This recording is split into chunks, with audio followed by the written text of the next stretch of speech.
Düzəm xəstələrin yaşadığı bu məkandır.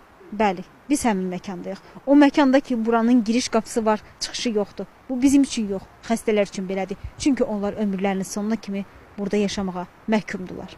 Ötən əsrin 90-cı illərində Sovet rəhbərləri belə qərara gəlirlər ki, cüzamlı xəstələri yerləşdirmək üçün həm mərkəzdən kifayət qədər aralıda, həm də həkimlərin gediş-gəlişi, xəstələrin çatdırılması üçün rahat məsafədə olan bir yer seçilməlidir. Nə Tiflis, nə də İrəvan yaxınlığında belə bir yer münasib bilinmədiyi üçün Qobustan ərazisindəki Umbaki qəsəbəsi məqsədə uyğun hesab edilir. Buradakı xəstələrin ən cavanının 40 yaşı var. Onlar arasında əvvəlki illərdə olduğu kimi başqa millətlərdən heç kəs yoxdur. Cüzamlılar damğası ilə normal insan kimi yaşamaqdan məhrum olan bu şəxslər nəinki xəstəliyin ağrılarını, üstəlik qıyğacı yanaşmanın, cəmiyyətdən silinmənin üzüntülərini çiyinlərində daşımaq zorundadılar. Nəzərə alsaq ki, onlar da mahiyyəti, yaradılışı, varlığı baxımından sonucda insandılar. Bu zaman, özü də zamanın itdiyi bu məkanın zamanında insan zəif halətində bu dərdin ağırlıqlarını çiynində hansı güclə daşıyır, sual doğurur. Xəstə qapının bu yüzündə sağlam aqlin cavablandırmaqda acizlik çəkdiyi bu sual o biri yüzündə özü də yaralı üzdə düyünlənmiş yaş damcıları ilə nöqtələnir. 28-ci ildə mən xəstəliyə düşdüm. Mən sayları müharibəyə getdim, mən xəstə olduğumdan məni aparmadılar. Uzun illərin sınağından çıxıb öz ağrı acıları ilə, o elə buradaca özü ilə həmdard olan bir xanımla da ailə qurub, xeyli vaxt da onunla bir yerdə yaşayıblar. Böyük sevgi ilə bölüşüblər həyatlarını. Hər kəsin gözündən, könlündən uzaq olan bu məkanda. Mən qoydu ki, Allah apardı onu. Allah apardı, qaldım, mən qalmışım. O yaralı üzdəki yaş damcıları, ümidsizliyin ağışında can verən bir qocanın fəryad dolu söhbəti içimizi sızladır. Amma narazı deyil. Mən sağ olsunlar, kömək edirəm. Qoymurlar, körlü sənəyə qoymurlar. Yaxşı sağlayırlar. Yaxşı qulluq edirlər. Mən razıyam bunlardan. Allah sizi qorusun, gəlib bizi yada salırsın, yoxlasın. Çox razıyam, çox. Üzünün, əllərinin eybinin ekranda əks olunmasını istəməyən 14 cüzamlı ilə qarşılaşırıq. Gözləyirlər ki, kimsə onların halını soruşacaq. Mən özüm dağ yerində yaşayırdım. Yardımlı rayonun bəlkə eşilərsiz, Savalan dağında. 41-45-ci illərdə. Bir qardaşım da vardı, bir bacım da. Biz üçümüz də nə ata gördük, onun dərdindən mən o quzuya gelirdim.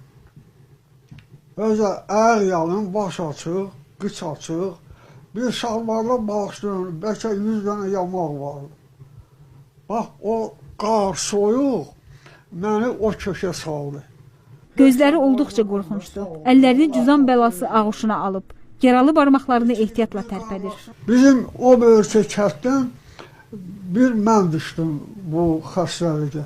Həkim deyir ki, lepra xroniki infeksiyon xəstəlik sayılır. Üzdə, bədəndə yaralar, çürümüş burun, qulaq, dərinin qarışıq rəngi bunlar cüzamın sifətləridir. Xəstəliyin yaranmasının ən fəal dövrü isə 3-5 yaşa təsadüf edir. 3 il gizli yoluxduqdan sonra isə özünü göstərir. Əgər kəndə cüzəmli xəstə girirsə də mütləq onun o geyiminlə seçilməlidir. Bir də zınqrovla seçilməlidir, kolokoçla seçilməlidir ki, insanlar bizə kömək edin, amma bizdən ehtiyatlanın. Bu xəstəliyə yoluxmanın yolunu belə tez müayinə üsulunu müəyyən etmək çox çətindir. Demək olar ki, olmur. Ancaq xəstəlik orqanizmə daxil olub özünün bütün fəsadlarını, yəni zədələyə biləcəyi orqanlarda öz işini yerinə yetirdikdən sonra son görüntü olaraq simptomatik görüntülər üzə çıxır. Yəni üz görüntüləri, dəri görüntüləri. Maraqlıdır ki, bu xəstəlik intim münasibətlərdən qaynaqlanmır. İrsi xarakterdə daşımır. Xəstə qadın tam sağlam uşaq da dünyaya gətirir. Belə bir fakt Umbakidə də qeydə alınıb. Burada olan uşaqların böyük əksəriyyəti demək olar ki, anadan olandan sonra ya qohumlarının himayəsinə verilib, qısa vaxtdan sonra müəyyən izolyasiya şərtləri yaradılıb, müəyyən vaxtdan sonra ya qohumlarının himayəsinə verilib, ya uşaq evinə verilib, orada böyüyüblər. Növbəti maraqlı fakt. Son 30-40 il ərzində bu xəstələrlə təmasda olan nə həkim, sanitarka, nə də tibb bacısı yoluxmuyub. Buradakı xəstələrin əksəriyyəti isə az yaşlı olarkən bu xəstəliyə yoluxublar. Baxır ki, qaşının tüklərindən bir bitki ki, əlinə gəlir. Və yaxud qaş nahiyəsində əlini qaşa vuranda hiss eləyir ki, qaşın altında düyünlər var. Bu artıq siqnaldır. Bu xəstəliyin artıq başlanğıcı yox, artıq üzə gələn siqnaldır. Yəni müəyyən mərhələsi deməkdir. Cüzam xəstəliyinin sağalmazlığı bir yana, onun keçici olması da dəhşətlidir. Müalicə edilməyən cüzam ümumilikdə ömrü qısaltmır, tədricən insanı məhv edir. Bu dərdlə yaşamağın isə çətinliyini cüzamlılar qədər heç kəs bilə bilməz. Çətindir, çox çətindir. Yaşamaq çoxdur. Cüzamlı xəstələrin görünüşü o qədər vahiməlidir ki, kimin ailəsində belə bir nəfərin olması bütün bir nəslin faciəsinə çevrilir. Bəlkə də buna görə cüzamlı xəstələrdən təkcə yaxınları, qohumları deyil, bütövlükdə cəmiyyət üz döndərərək onları gözdən könüldən uzaq bir ünvana atır. Bura gəldi var, qayıtdı yoxdur. Bu ünvandan tərəddüd və rahatlıqla ayrılırıq. Rahat oluruq ona görə ki, buranı bütün risklərə rəğmən biz ziyarət edə bildik. Tərəddüd edirik ki, görəsən getdiyimiz ünvana özümüzlə bərabər cüzam mikrobunu götürdükmü? Həkim bizə təskinlik verməyə çalışsa da, buradan ayrılarkən gördüyümüz bu pişiyin hazırki durumu gözümüz önündən getmir. Dönüb arxaya da boylanırıq.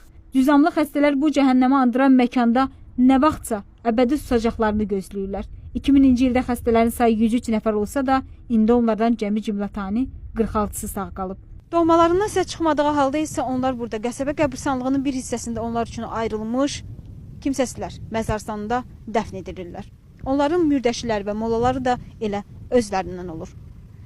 Sadəcə balaca bir baş daşı qoyulur ki, onların kimliyi məlum olsun.